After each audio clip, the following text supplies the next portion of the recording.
So I have a file that I started on, but I'm gonna actually start completely new here.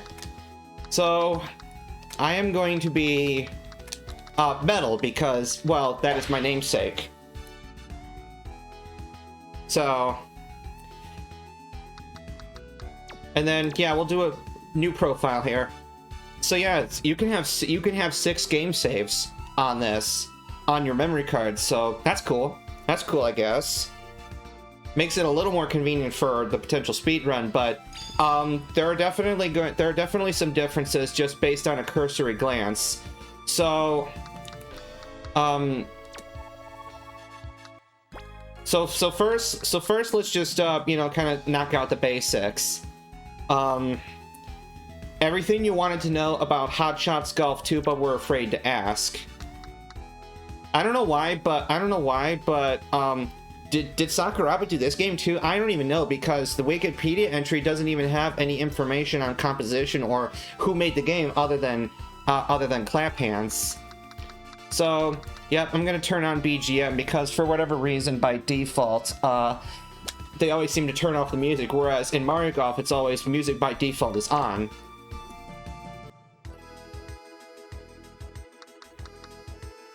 So yeah, so the tutorial screen here is very basic. We'll just start with beginner, and then it's basically kind of like a FAQ style here. I have a hard time hitting shots. Okay, I'm a complete beginner just getting started. How I have a hard time hitting shots. So the key to hitting beautiful shots is impact. So right there and then it basically is telling you about the triple tap swing system. So all of that is the same here. That, you know, you press X to start the swing, and then X to set the power, and X a third time to set the impact. If your cursor goes outside of the impact zone, you will shank your shot. Once you get the feel of impact, turn your attention to power. Set the ball at the maximum power setting, and your shot will reach the point indicated. Then estimate fractional power needed. So technicals. When practicing, try to get used to the feel of the game rather than trying to learn tricks. So this is good advice, actually. This is exactly what I would tell people that are learning to play Mario Golf. I would say the exact same thing. Like, I couldn't say this better myself. So yeah, how do I move the camera? Good question. I'd like to be able to check out the course, decide where to do my next shot. So you're moving up and down on the directional buttons. Okay, so this is all the same. I haven't been paying attention to golf news, but oh yeah, wait a minute. Don't the Masters run through don't the majors run through Sunday? Is it Thursday through Sunday? How would he ever? But today's only Saturday. Unless did they change that now? Okay, so these are all the same controls as far as I think from the first game. How can I get more characters? So pretty soon I'd like to use new characters in addition to the original 3. So there's 3 that you start with in this game. Once you've gotten used to play, you can get new characters in versus mode. Okay, so this is again the same thing as the first game. In versus mode, you play a match, and if you win, you get to use that character. How do I get additional courses? You play in tournament mode. In tournament, you play in 4 tournaments over a year and get points depending on your standing. Okay, that's it. Okay, that's interesting. So this game is already more involved, and it's like more of what you would call a campaign than the first game does. As you collect points, you will advance from amateur class to semi-pro to pro, tour pro, and finally top pro class. So that's already 16 tournaments just to get to the final class, and then presumably another 4. As you rise in rank, you play more and more courses, stuff. Prizes have various special effects. Ooh. How do you get top backspin and topspin? Okay, so this is basically like the impact point of the ball and whatnot. I keep overrunning the green with my chip shots and can't get close, so you use backspin. Yep, that inherently makes sense. And that's something that you will do more often with your weaker characters than your stronger ones, because generally on par 4s and 5s, on every hole in fact, as a weaker character, you have to use longer clubs, and longer clubs are harder to stop. So you'll have to use backspin more often. Backspin makes your ball go high, so it's more affected by winds. So yeah, basically, you know, similar stuff to the first game, and also similar in respect to Mario Golf for N64, though Mario Golf N64 still gives you more control over this impact point than these games do. These games, you only have 4 options. You only have 5 options. Top, draw, fade, high, or nothing at all. So basically you have 5 options, whereas in Mario Golf you have literally hundreds.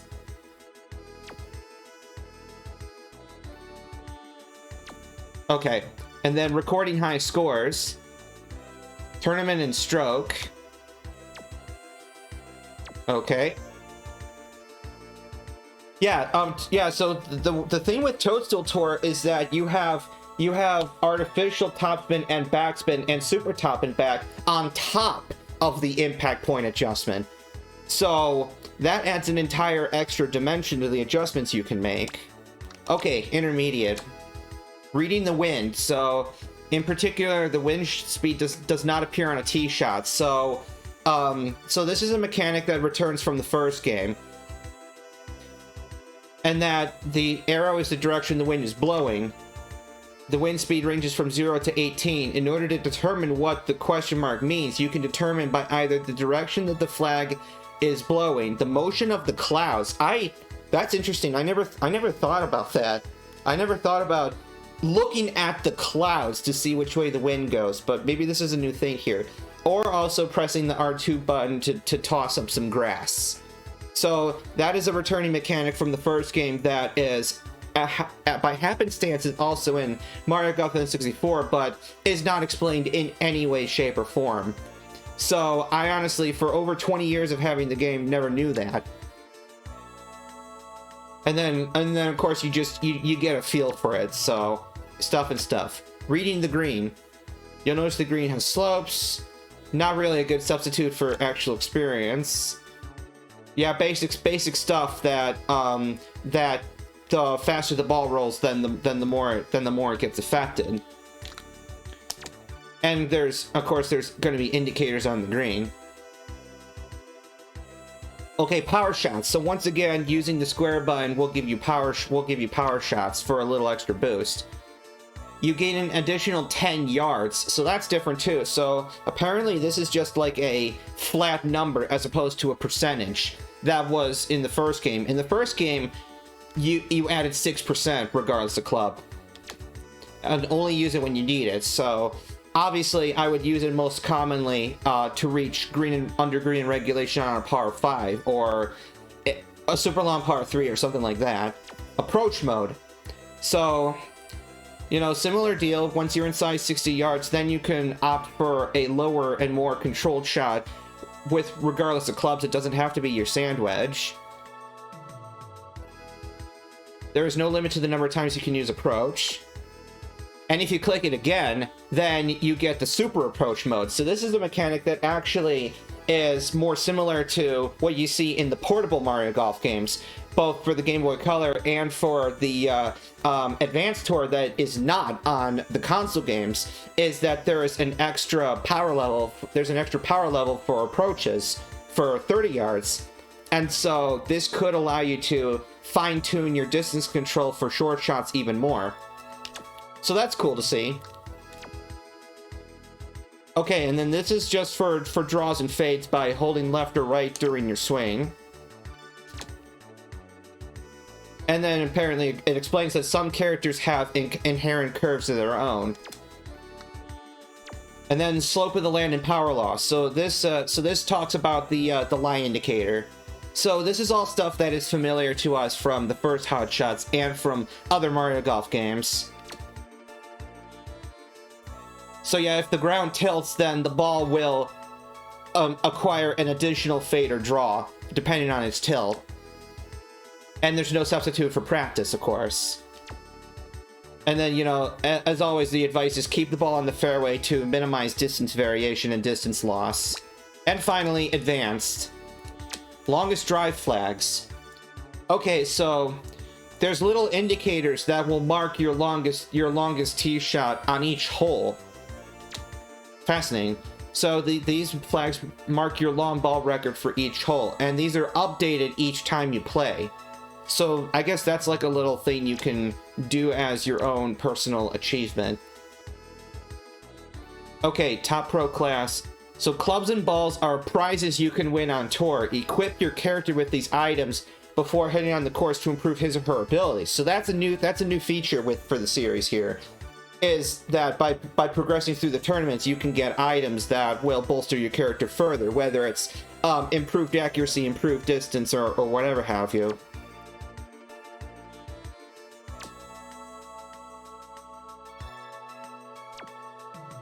Seasons and weather. Hot Shots Golf 2 now includes seasons. How does seasons affect play? Also, it rains and snows in winter. How do these change my game? Okay, so now this is some interesting shit. Alright, so naturally the beauty of the seasons change the background scenes, but that's not all. Condition of the course is different depending on the season. Grass grows quickly in the summer, so the ball will tend to roll less overall. In contrast, the ground is slippery during winter, so the ball tends to roll more. Okay, this is some deep shit that I'll just have to figure out as I go. And presumably, this ties in with the seasons of tournament mode that you're playing. So there's four seasons per year, whereas, you know, most golf games there's maybe like 3 seasons. Maybe there's not a winter, but here there is a winter, which is fascinating in its own right. And then with each of these seasons, of course, the courses will play slightly differently. Moreover, the chances of rain are different depending on the season. So some courses may get more rain in certain seasons and less in others. So obviously, like, you know, a tropical course might get more rain in the summer, whereas, you know, like a desert course would not have as much rain in the summer. They would have a bunch of rain in the winter, so... And there's no difference in playing between rain and snow. Okay. Special shots. So there's water skip shots, so it is possible to skip on the water if the ball strikes at a low enough angle. So that's just a... And then there's flag shots. Okay. Secret characters and strategy. I finally defeated the last character. I thought my struggle was over, but I looked in Versus. New characters were added above him. There's a special challenge for extreme Hot Shots Golf 2 players. These secret characters have ordinary abilities, but the AI controlling their play is set to a very advanced level. They give no quarter, and you can't expect them to make any mistakes. So that's basically almost what I think of when I think of, say, Ace/Max AI. So it would take a while to get this far, but that sounds interesting. And then the ultimate score. So then, you know, once you're finished with everything else, then, you know, you strive for the best score, and theoretically you can get, you know, -18, -21, whatever, so... Okay. Alright, so... Mostly standard stuff, but there's definitely some new ideas here. Like, especially one of the most interesting ideas is the seasons. Okay.